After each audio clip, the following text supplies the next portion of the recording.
नमस्कार,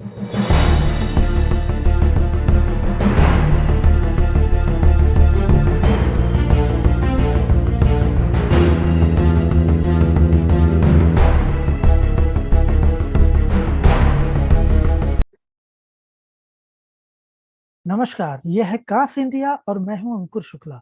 आप देख रहे हैं हमारा विशेष कार्यक्रम the patient leaders of India. जब आबादी में से कुछ लोगों को कुछ दुर्लभ बीमारियां प्रभावित कर रही हों और हमारा समाज इस स्थिति को लेकर उदासीन हो, तब क्या करना चाहिए? जवाब स्पष्ट है, जागरूकता फैलानी चाहिए। आज के इस विशेष कार्यक्रम में हमारे साथ ऑटो इम्यून रूमेटिक डिजीज से संबंधित देश भर के पेशेंट लीडर्स मौजूद हैं, जिन्होंने अपने जीवन का लक्ष्य ही विभिन्न बीमारियों के प्रति सामाजिक जागरूकता को बना लिया। आइए सबसे पहले हम आपका इनसे परिचय करवाते हैं। गुड इवनिंग फ्रेंड्स, मेरा नाम नीतू वाधवा है और मैं स्क्लेरोडर्मा इंडिया ट्रस्ट की ट्रस्टी और को फाउंडर हूँ। मैं दिल्ली से हूँ और मेरे पास 14 साल का एक्सपीरियंस है आईटी इंडस्ट्री में काम करने का, जहाँ पर मैंने एमएनसी और स्टार्टअप्स दोनों में काम किया है। स्क्लेरोडर्मा के मेरी जिंदगी में इफेक्ट करने से पहले मुझे 12 साल पहले स्क्लेरोडर्मा या सिस्टेमिक स्क्लेरोसिस डायग्नोस हुआ था। स्क्लेरोडर्मा एक क्रॉनिक कंडीशन है जो कि आपकी skin, muscles, lungs, heart, kidney और गैस्ट्रोइंटेस्टाइनल ट्रैक्ट पर इफेक्ट करता है। इस बीमारी का कोई इलाज नहीं है, लेकिन अलग अलग तरह के डॉक्टर से सलाह मशवरा करके आप इस बीमारी का मैनेजमेंट ठीक तरीके से कर सकते हैं। स्क्लेरोडर्मा मेरी जिंदगी में एक बहुत बड़े झटके की तरह आया, लेकिन मुझे धीरे धीरे समझ में आया कि इस बीमारी का कोई इलाज ही नहीं है, तो इस बीमारी पर रोना ही व्यर्थ है। मैंने इस बीमारी के बारे में जानकारी इकट्ठा करना शुरू की। मैंने महसूस किया कि इस बीमारी के बारे में इंफॉर्मेशन की बहुत ही कमी थी। मैंने दूसरे देशों जैसे अमेरिका, कनाडा, ऑस्ट्रेलिया में सपोर्ट ग्रुप्स के बारे में रिसर्च की। मुझे समझ में आया कि हमारे देश में पेशेंट्स के लिए कोई ऑथेंटिक नॉलेज रिसोर्स भी नहीं है या फिर कोई सपोर्ट ग्रुप ही नहीं है जहाँ पर पेशेंट्स एक दूसरे से मिल पाए या बात कर पाए। यही एक वजह थी जिसने मुझे प्रेरित किया अपने देश में स्क्लेरोडर्मा के लिए सपोर्ट ग्रुप स्टार्ट करने के लिए। पेशेंट्स को एक प्लेटफॉर्म पर इकट्ठा करना और मेडिकल फ्रेटर्निटी को हमारे ग्रुप के बारे में बताना आसान काम नहीं था। इसके साथ साथ ही मानसिकता को बदलना भी था कि पेशेंट सपोर्ट ग्रुप एक क्रॉनिक पेशेंट के लिए ना सिर्फ फायदेमंद हो सकता है, बल्कि उसकी रिकवरी में भी काफी सकारात्मक भूमिका निभा सकता है। हमने दूसरे पेशेंट सपोर्ट ग्रुप लीडर से बात की कि किस तरीके से वो काम करते हैं, और हम लोग जिस पेशेंट्स का रेफरेंस मिलता गया, सभी से बात करते गए और आज एक स्ट्रॉन्ग कम्युनिटी में तब्दील हो चुका है हमारा। आज हमें 6 साल हो गए इस मुकाम पर दूसरे ट्रस्टीज और को फाउंडर्स के साथ यहाँ तक पहुँचते हुए, और ये प्लेटफॉर्म एस्टैब्लिश करने में, जहाँ हम रेगुलरली अवेयरनेस मीटिंग्स ऑर्गेनाइज करते हैं पेशेंट्स, केयर गिवर्स, उनकी फैमिलीज के लिए। हमारा सपोर्ट ग्रुप पूरे इंडिया से पेशेंट्स को सपोर्ट करता है और उनकी सहायता करता है हेल्दी मैनेजमेंट ऑफ स्क्लेरोडर्मा और इमोशनल काउंसलिंग में। हमारा मंत्रा है कि इस बीमारी के बारे में ज़्यादा से ज़्यादा अवेयरनेस फैलाई जाए। धन्यवाद। Hi, I am Vachas Amrita, and I'm honored to represent the lupus community today and Lupus Trust India. I was diagnosed with lupus when I was 14 years old, which just proves my point that lupus affects the youngest of the youngest.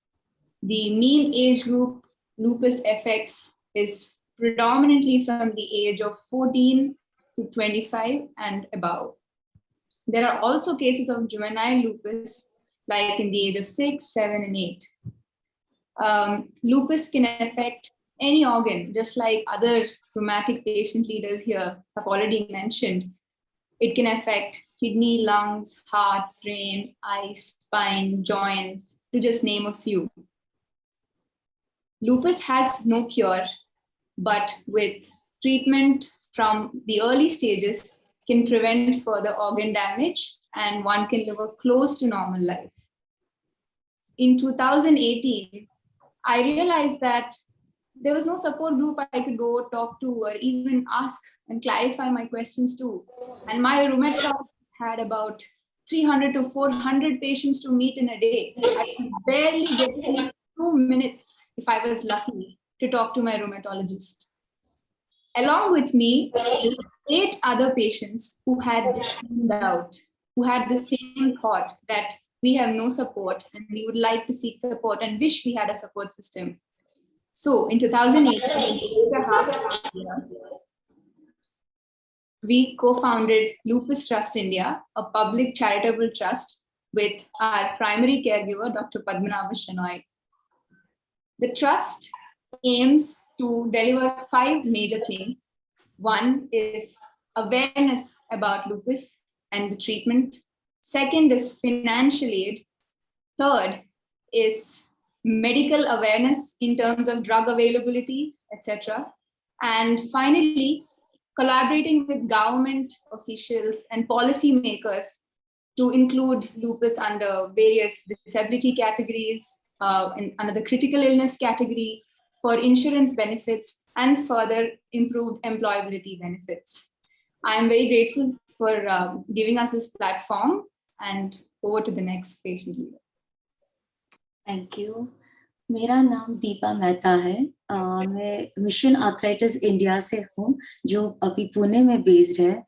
Our organization, to be very frank, is almost about 20 years more now, and I joined I got arthritis just after my marriage. So I would say it is more than 22-23 years that I'm suffering from arthritis. So basically our organization, हमारा जो ये organization है, mission Arthritis India, जैसे हम बोलते हैं माई, जैसे हम बोलना चाहते हैं माई, माई बोले तो माँ. तो ये ऐसा ऑर्गेनाइजेशन है जहाँ पे हर तरह के आर्थराइटिस के पेशेंट्स के लिए ये सपोर्ट ग्रुप बनाया गया है. ये जिसने फॉर्म किया उनका नाम मैं आपके सामने लेना चाहूंगी, मिसेस शरायो बोट. वो हमारे जैसे ही थी, हमारे जैसे ही डॉक्टर की क्लिनिक के बाहर बैठी थी और बाकी सभी पेशेंट को देख के उनके दिमाग में ये ख्याल आया कि हम सब यहाँ पर बैठे एक सरी के पेशेंट्स है, किसी को रूमेटॉइड है, किसी को ऑस्टियो है, किसी को लूपस जैसे अभी वचस ने बोला. तो she was the founder member कि क्यों ना एक पेशेंट सपोर्ट ग्रुप बनाया जाए जहाँ पे एक दूसरे से हम बात कर सके, उनके फैमिली से हम बात कर सके, हम मिलके सब डॉक्टर्स के साथ बात कर सके. So that's where Mission Arthritis India came into picture. Mission Arthritis India is a registered charitable organization. As I told you, it was formed in the year 2000. The main aim to basically was to reach each and every patient suffering from arthritis in India, to make them aware arthritis है तो बस रुको मत, अपनी जिंदगी को ऐसे मत सोचो कि अरे अभी मेरा क्या होने वाला है. कुछ नहीं, एक दूसरे से बात करते रहो. इसीलिए धीरे धीरे हमने वो टाइम पे जहाँ पे मोबाइल्स नहीं थे, कनेक्शन नहीं था, इंटरनेट थे, तब हम जाके वर्बली क्लिनिक पे बैठ के वो बात करते थे पेशेंट्स के साथ. तो वो एक बहुत बड़ी चीज थी. पेशेंट्स भी हमको काफी सारी चीजें पता थे कि आप लोगों को क्या करना चाहिए.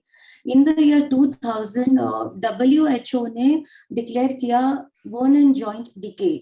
ओके, तब जाके 2000 में हमारा माई फॉर्म हुआ. So each and every nation had to host BJD, जहाँ पे 2008 में इंडिया ने होस्ट किया था और माई को इनवाइट किया गया था. ऑफ कोर्स 2009 में USA में था, वहाँ पे भी इनवाइट किया गया था. The main reason that I'm telling you is because of we celebrate World Arthritis Day, that is 12th of October every year, जहाँ पे सारे पेशेंट्स हम इकट्ठा होते हैं. हम स्पेशलिस्ट डॉक्टर्स को बुलाते हैं, ऐसे नहीं कि हम सिर्फ जोड़ों के डॉक्टर को बुलाते. Any problem related with arthritis, we call doctors and they speak and we have one-to-one session so that सभी को लगे कि हम माई में जुड़े तो हमको क्या मिल रहा है. That was the main thing. उसके बाद माई में जुड़ने वाले को काफी सारी चीजों का इसलिए क्योंकि ऐसे फील हुआ हम अकेले नहीं हैं. काफी सारे हमारे से छोटे हैं, हमारे से बुजुर्ग जो इतनी तकलीफ सहन कर, तो हम क्या है, हम तो कुछ भी नहीं है. So that was the main reason that my was supporting. माई में आने के बाद जैसे मेरी फ्रेंड ने बोला अगर आप माई में हो तो फिर we started working with camps, workshops, यहाँ तक कि हमने जहाँ पे भी ब्लड टेस्ट होता है, बिकॉज सबको पता है कि हमको ब्लड टेस्ट हर 3 महीने कराना पड़ता है, जॉइंट्स के प्रॉब्लम है तो एक्सरेज कराना पड़ता है, तो जहाँ जहाँ हमारे से हुआ वहां तक हमने वो भी ऑफर किया है, यानी तो and basically not only me, I should be thanking many of the doctors and radiologist who have supported my, so that was one of the main reason. और यहाँ पे एक बात मैं वापस बोलना चाहूंगी, जैसे मंत्रा की बात की नीतू जी ने, एक मंत्रा हमारा है, नो सिंपैथी बट सपोर्ट। आप बस थोड़ा सा सपोर्ट दो और हम आगे निकल जाएंगे आपके साथ। धन्यवाद। नमस्कार, शोग्रिन्स इंडिया की तरफ से मैं कीर्तिदा ओझा आप सबको प्रणाम करती हूँ। मैं अहमदाबाद में रहती हूँ और पिछले 20 सालों से शोग्रिन्स सिंड्रोम नाम की एक, शायद आपने कभी सुना भी नहीं होगा, इस तरह की एक बीमारी के साथ जीवन यात्रा कर रही हूँ। अभी आपने मेरे दोस्तों को सुना, ये सभी बीमारियां इंक्लूडिंग शोग्रिन्स एक ऑटो इम्यून रूमेटिक कंडीशंस में आती है।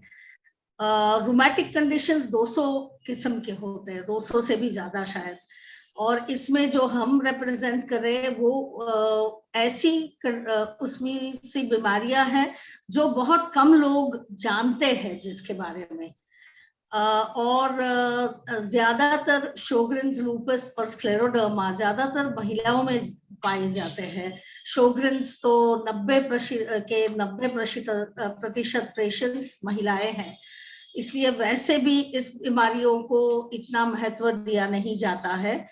शोग्रिन्स में खास तौर पे शुष्कता की कंप्लेंट होती है, जो हमारी मॉइस्चर प्रोड्यूसिंग ग्लैंड्स है, जैसे कि आंखें, सलाइवरी ग्लैंड्स, थूक जो बनती है, स्किन की ग्लैंड्स वगैरह, तो वो सब उसमें खराबी और ऑटो इम्यून जो कंडीशन है वो इसलिए होता है कि अपनी जो रोग प्रतिरोधक शक्ति है वो उसमें कुछ बिगाड़ आ जाता है और वो सही तरीके से अपना काम नहीं कर पाती है।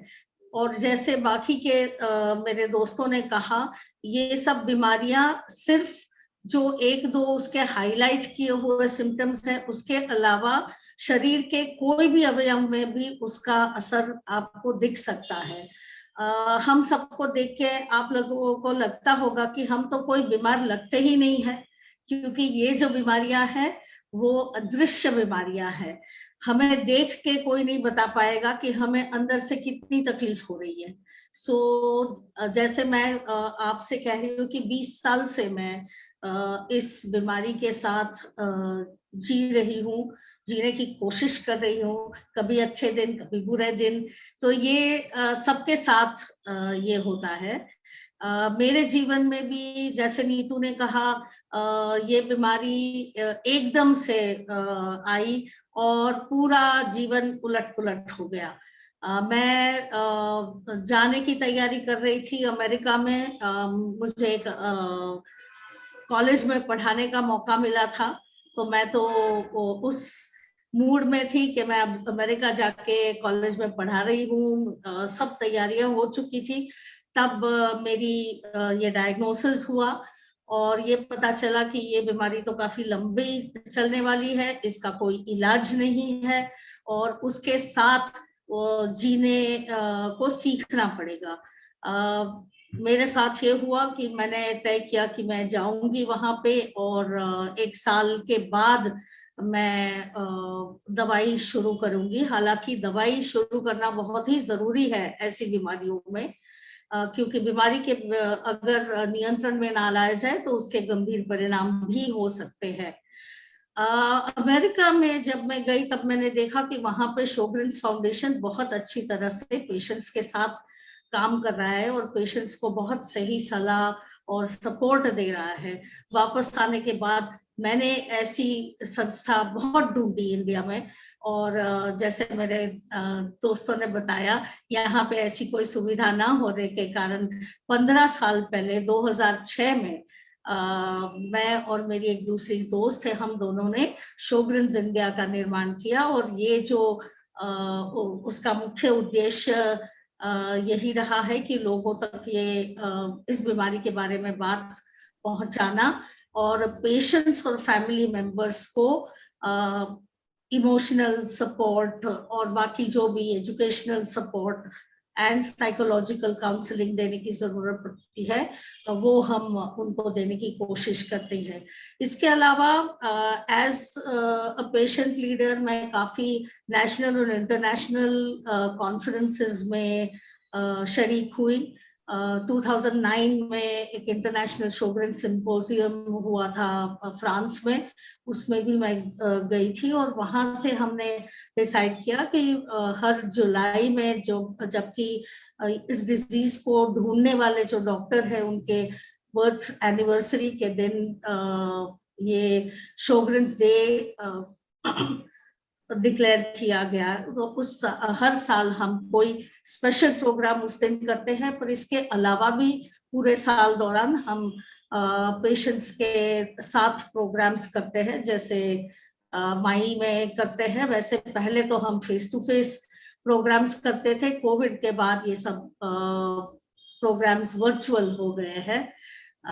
पर अभी रिसेंटली हमने एक नया पहल किया, वो है पेशेंट्स द्वारा पेशेंट्स का एक स्टडी। तो अभी हमने एक रिसर्च किया जो patients perspective on how the disease impacts patients and their families. ये काफी इंटरेस्टिंग स्टडी रहा और अभी रिसेंटली एक वेबिनार में मैंने उसका प्रेजेंटेशन किया था, क्योंकि इसमें पहली बार ये डॉक्टर्स जो जिस तरह से पेशेंट्स की बात करते हैं और पेशेंट्स जिस तरह ये रोग को देखते हैं, उसमें थोड़ा सा अंतर पाया गया। पेशेंट्स और डॉक्टर्स एक दूसरे के साथ डायलॉग करें, इसलिए हमने शोग्रिन्स डायलॉग्स नाम की एक श्रृंखला शुरू की है।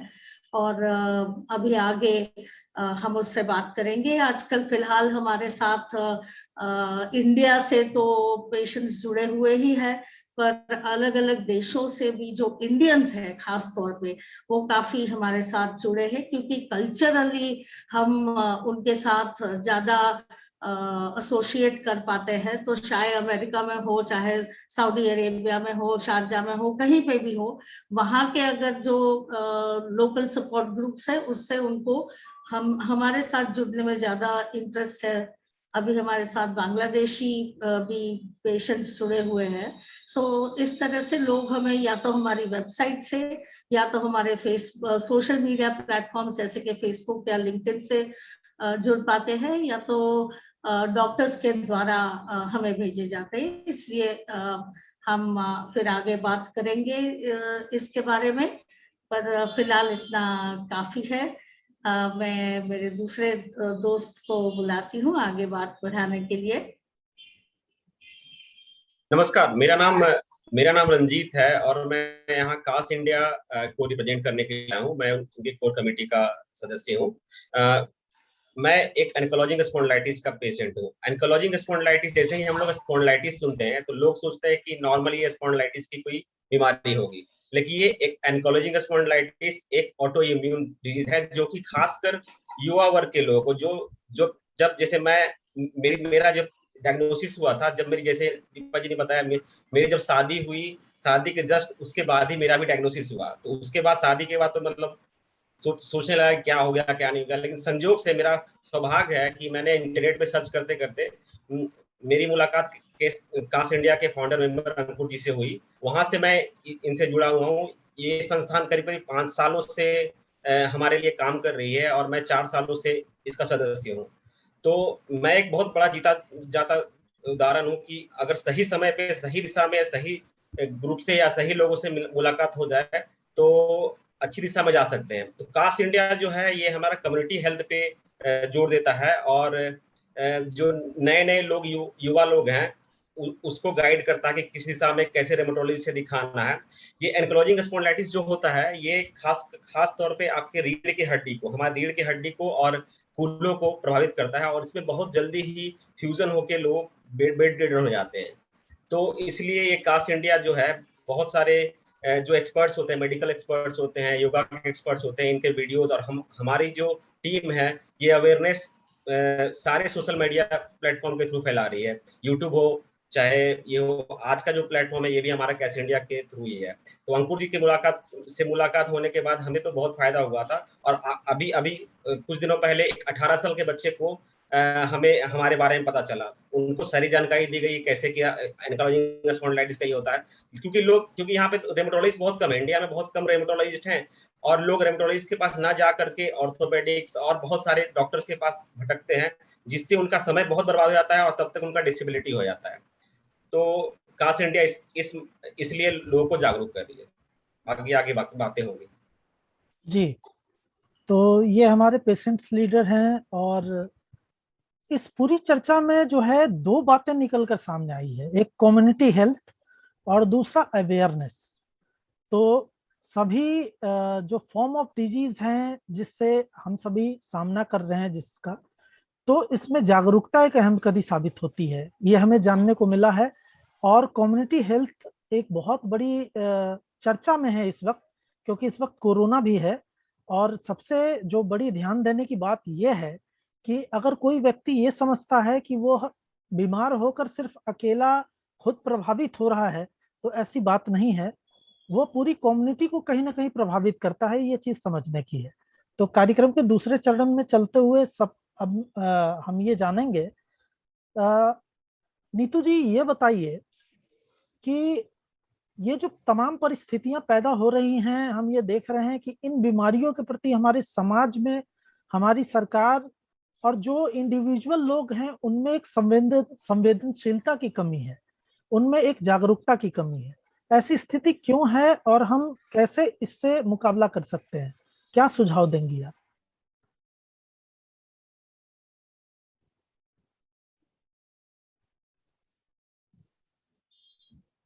नीतू जी। देखिए, सबसे पहले जो चीज मुझे समझ में आती है कि आज के समय में इवन डॉक्टर्स को ही नहीं पता कि रूमेटोलॉजिकल प्रॉब्लम्स क्या है, या फिर जो हमारे नेता लोग हैं जो पॉलिटिक्स में हैं उनको पता ही नहीं है कि ये रेयर डिजीजेस क्या है या ये रूमेटिक डिजीजेस क्या है।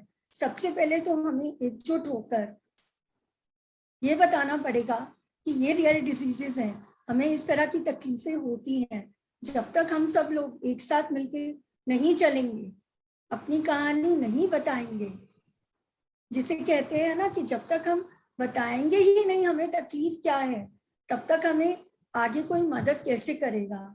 तो वही चीज है यहाँ पर भी, हमें सब इकट्ठा होकर इवन डॉक्टर्स फ्रेटर्निटी को और इवन ये जो पॉलिटिकल फ्रेटर्निटी है इनको जागरूक करना पड़ेगा, ताकि इन लोगों को समझ में आए हम किस तरह की प्रॉब्लम से जूझते हैं। और ये सिर्फ इनविजिबल डिसेबिलिटी की जो हम बात करते हैं ये बहुत जरूरी है।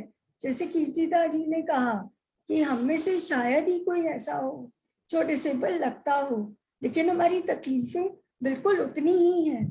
तो मेरे हिसाब से एकजुट होकर आगे बढ़ते हैं और अपनी बात कहते हैं। जब तक हम अपनी बात कहेंगे नहीं, आगे की बात सुनी नहीं जाएगी।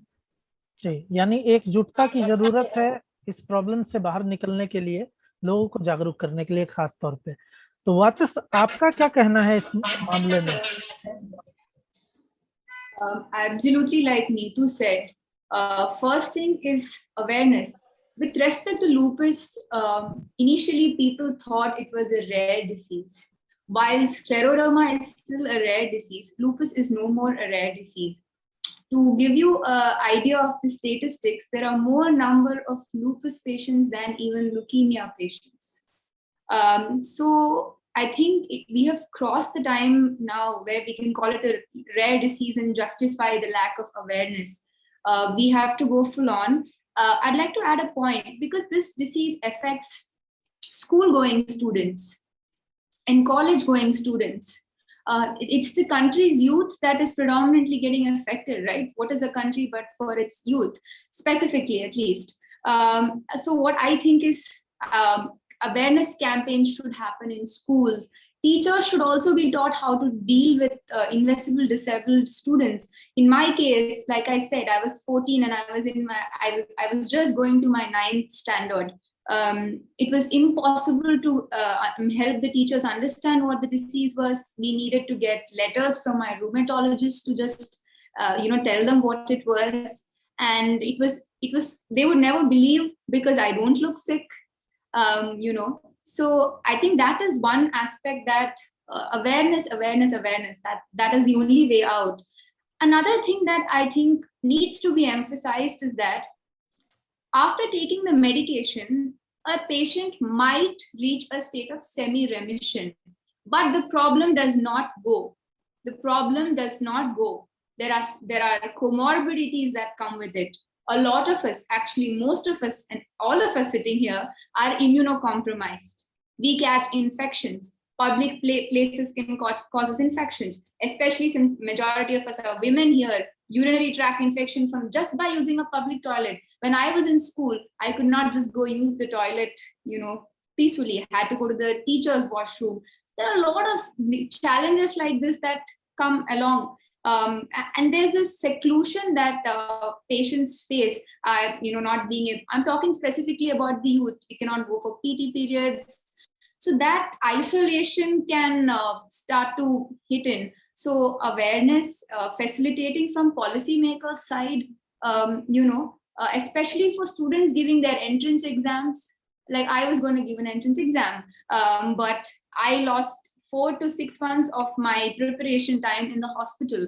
I needed immunoglobulin infusions, I needed obinutuzumab infusions, then I got an infection, E. coli, I was admitted in the ICU. I have lost 6 to 1 year time for my preparation. How am I going to make up for that? Where is equity? We're talking about equity here. When a person is, having an invisible disability, it is our sincere plea to the government that it is high time we include invisible disabilities into this category, and there has to be facilities made for patients like us. Okay. तो जिस तरह की स्थिति सामने आ रही है उसको देखते हुए काफी प्रयास करने की जरूरत महसूस हो रही है इन सब मामलों में।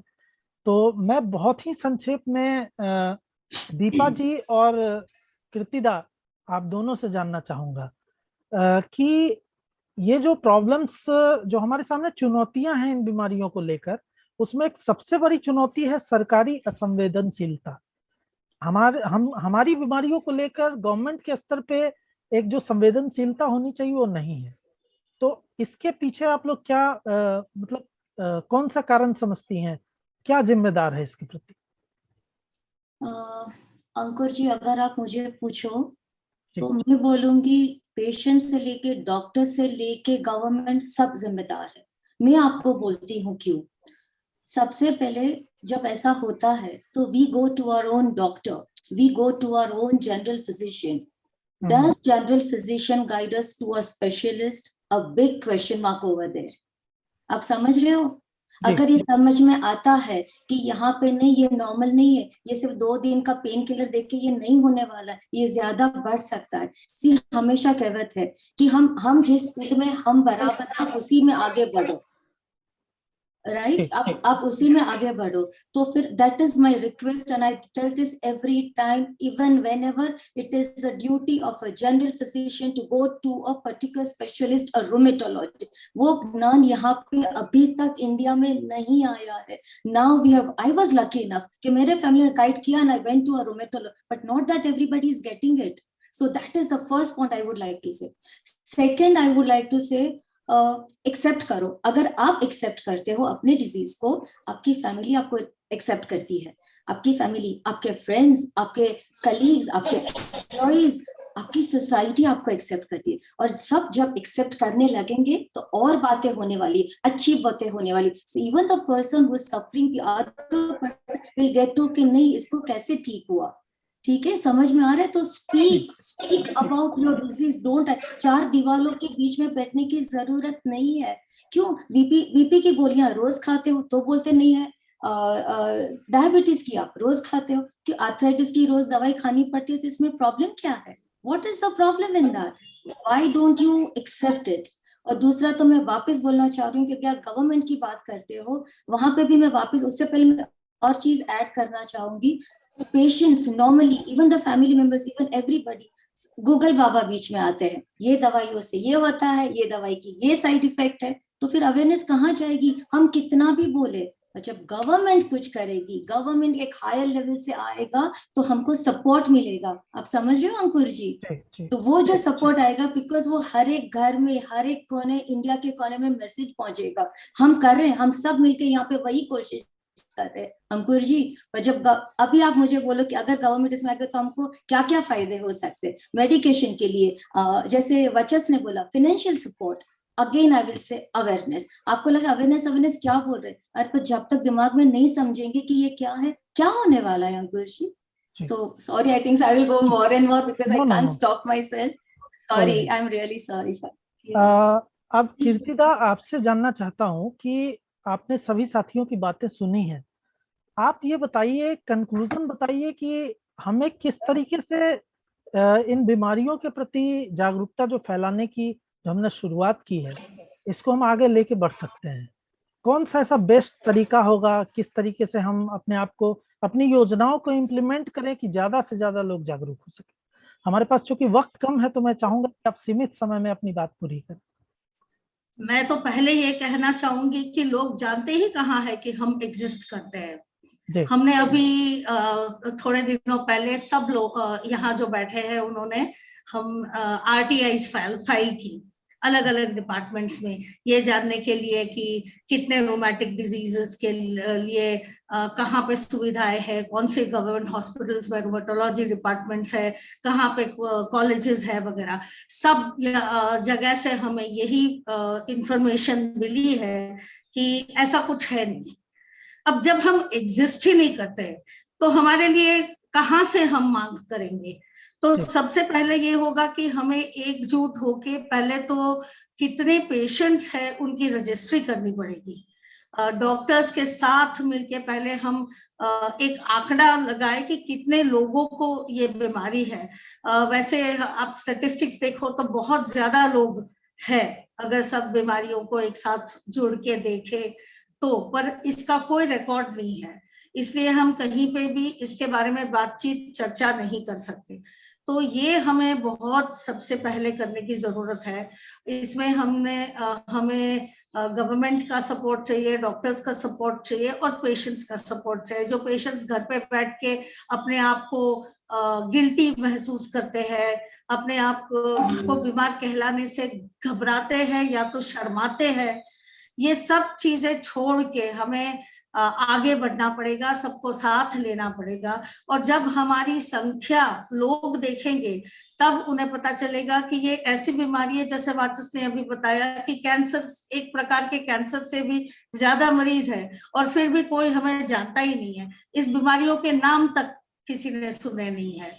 तो मैं तो ये कहेंगी कि सबसे पहले ये रजिस्ट्री बनाए, नंबर्स इकट्ठा करें और नंबर्स लेके हम गवर्नमेंट के पास जाए कि ये इतने लोगों की समस्या है और आपको कुछ करना ही पड़ेगा। और जो डिपार्टमेंट्स अभी तक नहीं है गवर्नमेंट हॉस्पिटल्स में, उनको शुरू किया जाना चाहिए। जो गरीब पेशेंट्स हैं, जो हमारे जैसे टर्शियरी स्पेशलिस्ट तक पहुंच ही नहीं पा रहे हैं, उनका क्या होता होगा? वो तो आजीवन बिना डायग्नोसिस के रहते होंगे। ये सब चीजें बहुत अहम है और हमें करना ही चाहिए, ऐसा मैं समझती हूँ। यानी स्थिति कुल मिला के गंभीर लगती है और बिल्कुल इस पे ध्यान नहीं है। तो रंजीत आप बताइए, ये जो समस्याएं हमारे सामने पैदा हो रही हैं, मतलब हम सरकार की तरफ से निराश हैं, उनके पास कोई आंकड़े नहीं हैं, हम कुल मिला के सभी आंकड़ों पे निर्भर हैं एक तरीके से WHO पे। किसी तरह की कोई चीज होती है तो WHO का हमें एक रेफरेंस पकड़ा दिया जाता है कि अकॉर्डिंग टू WHO। तो क्या हम ऐसा कोई सिस्टम विकसित नहीं कर सकते अपने देश में कि हम अपने देश में जो पीड़ित लोग हैं उनके आंकड़े जुटा सकें और उस पर कोई योजना बना सकें? बहुत शॉर्ट में अपनी बात रखिए। मेरे हिसाब से बहुत सारे संस्थान ने कोशिश की है, बट अलग अलग प्लेटफॉर्म में कोशिश की है। तो मेरे हिसाब से सब जितने भी ऑटो इम्यून के डिजीज के लोग अलग अलग संस्थान है, उनको एक प्लेटफॉर्म पे आ करके और एक आंकड़ा निकालना पड़ेगा, तभी हो पाएगा। क्योंकि अलग अलग निकालना, फिर वो आंकड़ा कहाँ चला जाता है इसका पता नहीं हो पाता है। हम लोगों ने भी कोशिश की थी, और हम लोग भी सरकारी संस्थानों और जो अपने बैठे हुए हैं पॉलिटिशियंस, उनसे भी मिलने की कोशिश, बट बहुत ज्यादा ये नहीं हो पाया। तो common platform, we should all come together on common platform. ठीक है जी जी, यानी कि मतलब अगर एकजुट होकर हम लोग प्रयास करते हैं तो कंसीडरेशन जो है वो जी, अच्छी तरीके से हो पाएगा, आप बिल्कुल, यही कहना। संख्या बढ़ेगा तो होगा ही। जी जी जी। दोस्तों, ये थे हमारे पेशेंट लीडर्स जो समाज में आगे बढ़कर उन बीमारियों के प्रति जागरूकता फैला रहे हैं जिनमें से कुछ का नाम तो आप लोगों ने पहली बार सुना हो। साथ ही यह भी समझा होगा कि अभी इन बीमारियों से मुकाबले में कितनी चुनौतियों का सामना करना है। कास इंडिया इन पेशेंट लीडर्स के हौसले को नमन करता है और अपनी शुभकामनाएं भी व्यक्त करता है। तो दोस्तों, अब कार्यक्रम समाप्त करने की इजाजत दीजिए। हम एक बार फिर से आपके लिए नई और रोचक एपिसोड लेकर आएंगे। आपसे निवेदन है कि कृपया हमारे चैनल को सब्सक्राइब जरूर करें ताकि हमारा वीडियो सीधे आप तक पहुंच सके। नमस्कार।